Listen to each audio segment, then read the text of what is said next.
My mother-in-law demanded I give her one of my kidneys as her 60th birthday gift because family should sacrifice for each other. I actually scheduled the surgery and told everyone I was doing it, but she made one fatal mistake. She bragged to her church friends that she was faking her kidney disease to get a spare organ in case she ever needed it. So I recorded her confession, played it at her birthday party in front of 100 guests, and had her arrested for insurance fraud. Brenda, baby, you know family means everything to me, right? So when I tell you I need one of your kidneys for my 60th birthday, you understand it's coming from a place of love. Well, let me back up and introduce myself properly. My name is Brenda Washington and I'm 34 years old. That manipulative voice you just heard? That's my mother-in-law, Claudette Robinson, and she just asked me to give her one of my organs like it was a birthday card from the dollar store. I'm sitting in her pristine living room, surrounded by family photos where she's always center stage, listening to her explain why I should sacrifice a vital organ for her kidney disease. My husband Robert is gripping my hand so tight I can feel his wedding ring cutting into my finger. His sister Vanessa is nodding along like this is the most reasonable request in the world. Mama, are you serious right now? I finally manage to ask, my voice barely above a whisper. The room falls silent except for the grandfather clock ticking in the corner. Claudette leans forward, her perfectly manicured nails clicking against her coffee table. Deadly serious, honey. The doctors say I need a transplant within 6 months and you're the perfect match. We already had you tested, remember? I remember that routine blood work she insisted on during our last family gathering. Said it was for some family health tree she was building. The manipulation was so smooth, so calculated, I never saw it coming until this moment. Besides, she continues with that smile that never reaches her eyes, family should sacrifice for each other.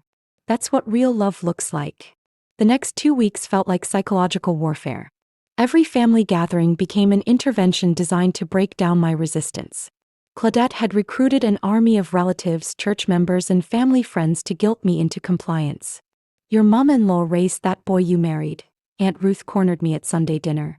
Without her sacrifices, you wouldn't have the husband you got today. Seems like the least you could do.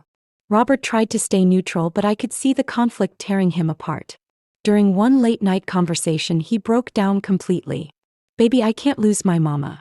She's all I got left since Daddy passed. But I can't ask you to do this either. I held him while he cried, feeling the weight of an impossible choice crushing my chest. Give up my kidney and risk my own health, or watch my marriage crumble under the pressure of family expectations. The medical appointments started immediately. Claudette had scheduled consultations with 3 different transplant specialists, each one painting increasingly dire pictures of her condition. Dr. Lawson showed us kidney function charts that looked like stock market crashes. Dr. Thompson explained rejection rates and surgical risks with clinical detachment. Your mother-in-law's kidneys are functioning at about 15% capacity, Dr. Kim informed us during our final consultation. Without intervention, she has maybe 8 months to live. I watched Claudette dab her eyes with tissue, playing the role of brave martyr perfectly. But something nagged at me about the whole performance. The way she controlled every conversation, every medical appointment, every family discussion. It felt orchestrated. So when can we schedule the surgery? She asked, squeezing my hand with surprising strength for someone supposedly dying. That night I couldn't sleep. Something about Claudette's behavior during the medical appointments kept replaying in my mind. She'd been too prepared, too knowledgeable about medical terminology for someone who'd supposedly just received a devastating diagnosis. I started digging through old family photos and social media posts, looking for any mention of kidney problems. What I found made my blood run cold. 6 months ago, Claudette had been posting pictures of herself hiking, running 5 Burmese chats, and bragging about her perfect health checkup. The timeline didn't add up. According to the doctors, her kidney disease should have been progressing for years. Yet here she was, posting about marathon training and juice cleanses like some fitness influencer. I decided to visit Dr. Audrey Sullivan, my family physician, for what I told Robert was pre-surgical blood work. Really, I needed a second opinion from someone who wasn't part of Claudette's carefully constructed narrative. Brenda, I've known you since you were in college, Dr. Sullivan said after reviewing my file. You're one of the healthiest patients I have. Giving up a kidney isn't something you should take lightly, especially for someone whose medical history I can't verify. She agreed to run some discreet inquiries through her medical network. What she discovered 3 days later left me speechless. I can't find any record of your mother-in-law being treated for kidney disease at any major medical center in the area, Dr. Sullivan said over the phone. And I've checked with 5 different hospitals. That's when I knew something was very, very wrong. But I needed proof before I could expose whatever game Claudette was playing with my life. I decided to play along while gathering evidence. If Claudette wanted to manipulate me, I'd let her think she was winning while I built my case. The first step was agreeing to schedule the surgery, which sent her into overdrive with excitement. "Oh honey, you're an angel," she gushed, pulling me into a suffocating hug. "I knew you'd do the right thing. This is why you're my favorite daughter-in-law." The comment stung because I was her only daughter-in-law, but I bit my tongue and smiled. Of course, Mama Claudette. Family is everything. I scheduled the surgery for 2 weeks after her 60th birthday party, giving me time to investigate further. Claudette immediately began planning an elaborate celebration, inviting everyone she'd ever met to witness her miracle recovery story. Meanwhile, I started documenting everything. Every conversation, every medical appointment, every inconsistency in her story. I installed a voice recording app on my phone and began keeping detailed notes about her behavior when she thought no one was watching. The breakthrough came when I visited her house unexpectedly one Tuesday afternoon. I told her I was coming Thursday, but I deliberately showed up early to catch her off guard. I found her in her garden, digging trenches for new rose bushes with the energy of someone half her age. For someone supposedly dying of kidney failure, she was remarkably vigorous. "Brenda, what are you doing here?" she asked, quickly wiping dirt from her hands. "Just wanted to check on you before the surgery," I said innocently. "Make sure you're taking it easy." She laughed nervously. "Oh, you know me. Can't sit still even when I'm supposed to be resting. Doctor's orders, you know."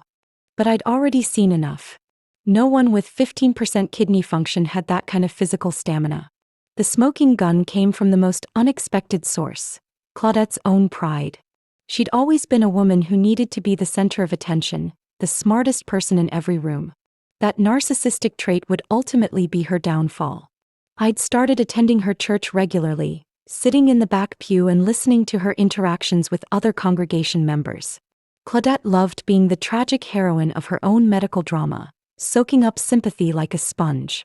But it was during the church ladies' auxiliary meeting that she finally revealed her true nature.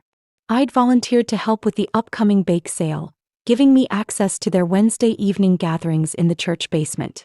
"That girl is so naive," I heard Claudette talking to Sister Barbara and Sister Joyce near the coffee station. I was arranging cookies in the back corner, invisible to their conversation but close enough to hear every word. "Are you really going through with this kidney thing?" Sister Barbara asked in a hushed tone. Claudette laughed, a cold, calculating sound I'd never heard before. "Honey, I don't need anybody's kidney. My kidneys work just fine. But you know what they say about having a spare organ just in case." My hands froze over the cookie tray. She was admitting to fraud right here in the church basement. "But what about all those doctor visits?" Sister Joyce pressed. "Please. I found some doctors who owed me favors. Got them to run some tests, write up some scary reports. Insurance is paying for everything and I get a backup kidney for when I'm actually old enough to need one." I fumbled for my phone, hands shaking as I started the recording app. My heart was pounding so loud I was afraid they might hear it across the room. That's insurance fraud, Claudette," Sister Barbara whispered. "It's called being smart," Claudette replied smugly. "By the time anyone figures out what happened, I'll have a perfectly healthy kidney and enough insurance money to retire comfortably." I had her confession, but I needed more evidence to build an airtight case. The next few days became a careful balancing act between playing the supportive daughter-in-law and secretly investigating the woman trying to steal my organ. I started by requesting copies of all medical records from the 3 specialists we'd visited. As my legal right as the potential donor, I was entitled to review everything. What I discovered was a masterclass in medical manipulation. The blood tests were real, but they'd been altered. Claudette had somehow convinced Dr. Lawson to falsify her creatinine levels, making her kidney function appear far worse than it actually was. The other 2 doctors had simply copied his reports without conducting independent testing. I called my lawyer friend, Patricia Whitfield, under the pretense of getting my affairs in order before surgery. During our consultation, I casually mentioned some concerns about the medical documentation. "Brenda, these numbers don't make sense," Patricia said, reviewing the paperwork. "If her kidney function was really this poor, she'd be on dialysis already. And look at these dates. Some of these tests were supposedly conducted on days when the lab was closed for renovation." The evidence was mounting, but I still needed to connect Claudette directly to the falsified records. That's when I remembered her bragging about her friend Dr. Lawson during family dinner last month. "Ricky and I go way back," she'd said. "We dated in high school before he became all fancy with his medical degree. A high school boyfriend turned doctor, now falsifying medical records for his old flame." The pieces were falling into place, but I needed one more crucial element: proof of the insurance fraud. I spent the weekend going through Claudette's house when she visited her sister out of state. Robert thought I was cleaning to help with her recovery, but I was really looking for financial documents. In her home office, hidden behind family photos, I found insurance claim forms totaling over $180,000. Claims for treatments she'd never received, procedures that never happened, medications she'd never taken. She'd been running this scam for months. Claudette's 60th birthday party became the focal point of her entire deception. She'd invited 100 guests to witness her miraculous recovery story and celebrate the daughter-in-law who was sacrificing everything for family. "I want everyone to know what you're doing for me," she said as we addressed invitations together. "This party is really about celebrating your generosity, honey." I smiled and nodded, knowing that this party would indeed be memorable, just not for the reasons she expected. While she planned menu details and decorations, I was coordinating with Patricia to have everything ready for the big reveal. The venue was perfect: the church fellowship hall where she'd confessed to her fraud. The irony wasn't lost on me that the scene of her crime would also be the scene of her downfall. "The whole congregation will be there," Claudette beamed. "Sister Barbara is doing the decorations, Sister Joyce is handling the music, and Pastor Williams agreed to say a special blessing for our family." I'd already spoken with Pastor Williams privately, sharing my concerns about insurance fraud being committed within his congregation. He was as shocked as anyone when I played him the recorded confession. "Sister Claudette has always been dramatic," he admitted carefully. "But if what you're saying is true, this goes against everything we believe about honesty and integrity." The guest list read like a who's who of everyone Claudette had manipulated over the years. Family members she'd guilt into supporting her brave fight. Church friends she'd lied to for sympathy. Neighbors who'd been fundraising for her medical expenses. They all deserved to know the truth. But more importantly, I deserved to reclaim my life from a woman who was willing to risk my health for her own selfish gain. The invitations went out with a special note: "Come celebrate family, truth, and second chances." Claudette thought it referred to her getting a second chance at life with my kidney. I knew it meant something entirely different. The week before the birthday party was a whirlwind of activity. Claudette was practically glowing with anticipation, completely unaware that I was preparing to expose her elaborate deception in front of everyone she'd ever lied to.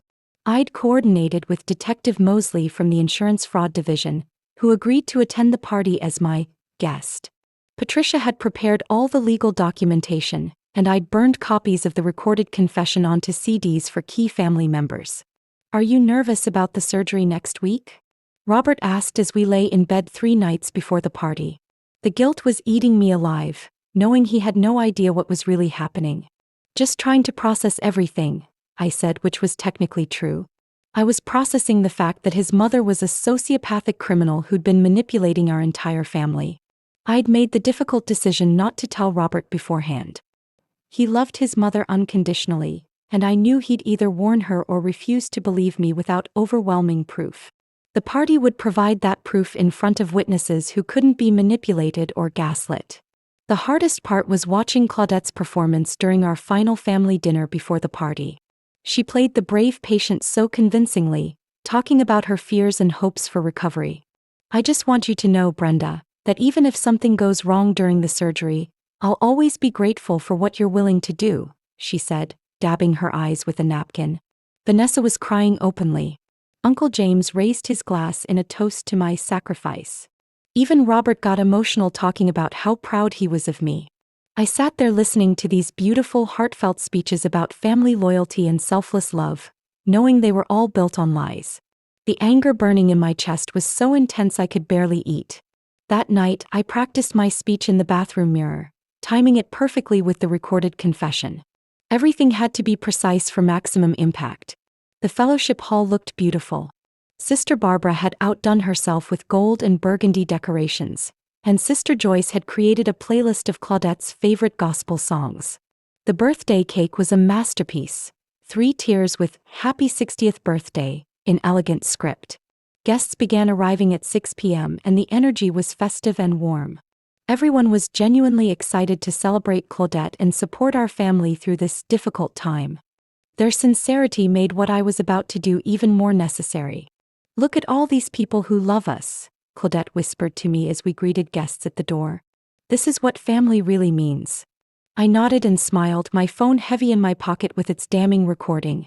Detective Mosley had positioned himself near the back, dressed casually and blending in perfectly with the other guests. The party followed traditional lines for the first hour. People shared stories about Claudette, offered prayers for successful surgery, and praised my willingness to donate a kidney.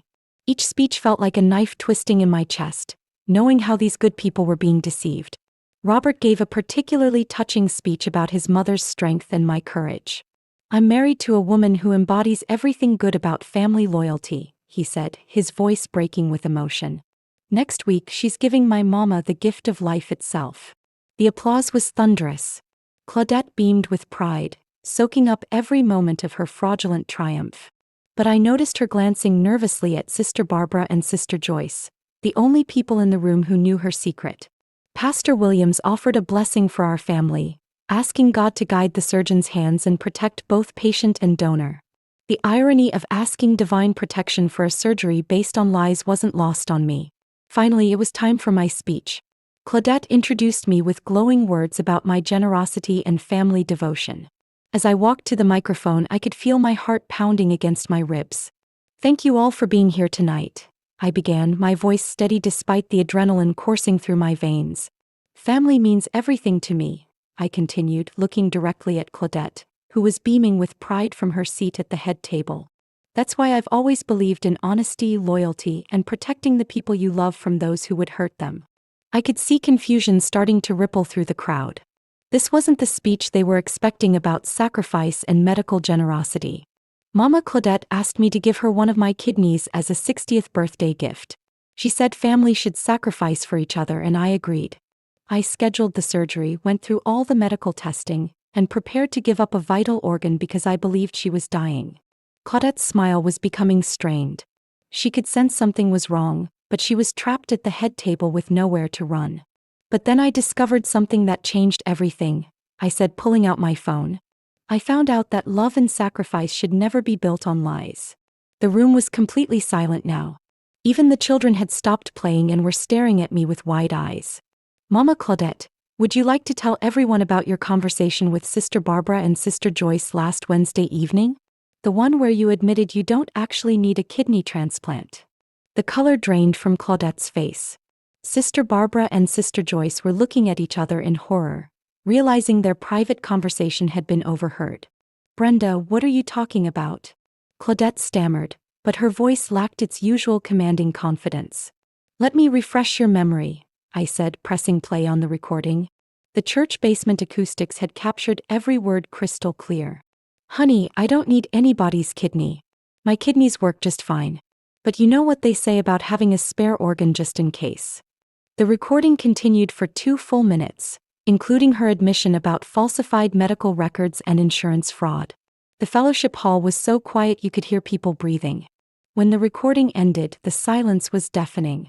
Then the whispers started, shocked, angry murmurs rippling through the crowd like a gathering storm. Claudette stood up slowly, her face cycling through emotions like a broken kaleidoscope: shock, rage, fear, and something that looked like grudging respect for being outmaneuvered so completely. "That recording is taken out of context," she said, but her voice was shaking. "You don't understand what you heard." "Then explain it," I said, my voice carrying across the silent room. "Explain to your family, your church family, your friends who've been praying for your recovery. Explain how a dying woman was able to dig trenches in her garden last Tuesday. Robert was staring at his mother like he'd never seen her before. The betrayal in his eyes was heartbreaking, but it was directed at the right person for once. Mama, he said quietly, please tell me this isn't true. Please tell me you weren't going to let Brenda risk her life for a lie. Claudette looked around the room at all the faces staring back at her. Family members she'd manipulated, church friends she'd deceived, neighbors who'd donated money to her fake medical fund. The weight of her exposed lies was crushing. I was going to tell everyone after the surgery, she said weakly. It was supposed to be insurance, you know? A backup plan. A backup plan that involved stealing my organ and defrauding insurance companies for over $180,000, I said, pulling out the financial documents I'd found. Here are the receipts, everyone. Claims for treatments that never happened, procedures that were never performed. Detective Mosley stepped forward, showing his badge. Mrs. Robinson, I'm going to need you to come with me for questioning regarding insurance fraud and conspiracy to commit medical fraud. The gasps from the crowd were audible. Children started crying. Uncle James sat down heavily, his face gray with shock. Vanessa was sobbing into her hands, finally understanding the magnitude of her mother's deception. But it was Robert's reaction that broke my heart. He stood up slowly, walked over to his mother and said in a voice barely above a whisper, "How could you do this to us? How could you do this to her?" Claudette had no answer. For the first time in her life, she was completely speechless. The arrest was surprisingly quiet and dignified. Detective Mosley allowed Claudette to gather her purse and say goodbye to her family before leading her away in handcuffs. The sight of the woman who'd terrorized me for years being led away in custody was surreal. The party guests dispersed quickly after the police left, but many stopped to apologize to me and Robert. The shame and embarrassment they felt for being manipulated was palpable, but I tried to reassure them that they were victims too. Sister Brenda, Pastor Williams said as he helped clean up, I want to formally apologize on behalf of our congregation. We should have questioned things more carefully. Pastor, you trusted someone you thought was dying, I replied. That speaks well of your character, not poorly. Robert and I drove home in complete silence. When we got inside, he collapsed on our couch and started crying, deep, gut-wrenching sobs that came from somewhere I'd never seen before. She was going to let you give up your kidney, he kept repeating. My mama was going to let you risk your life for a lie.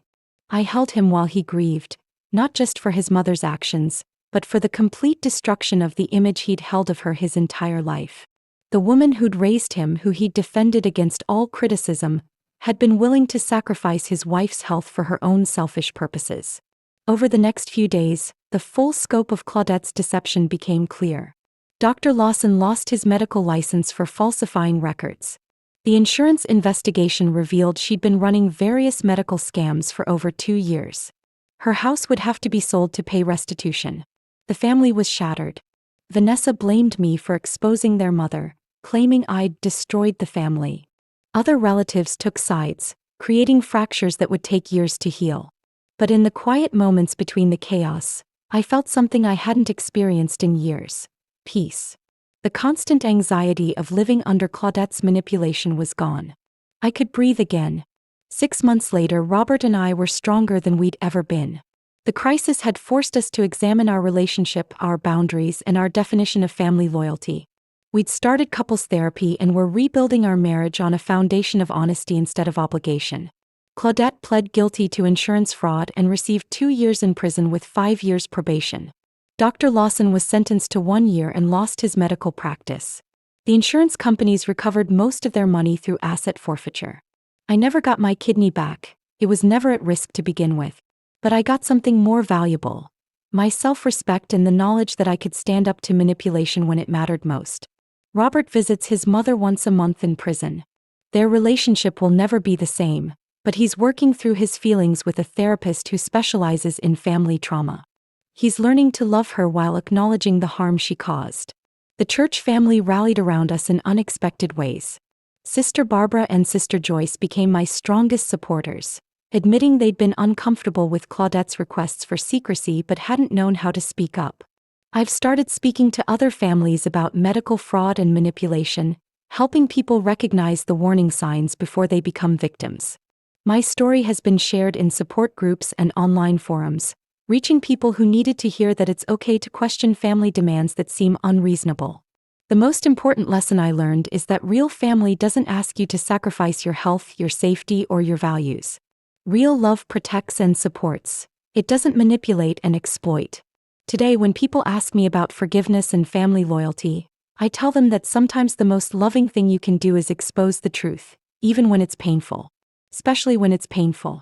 My name is Brenda Washington. I'm 35 years old now and I still have both my kidneys, right where they belong.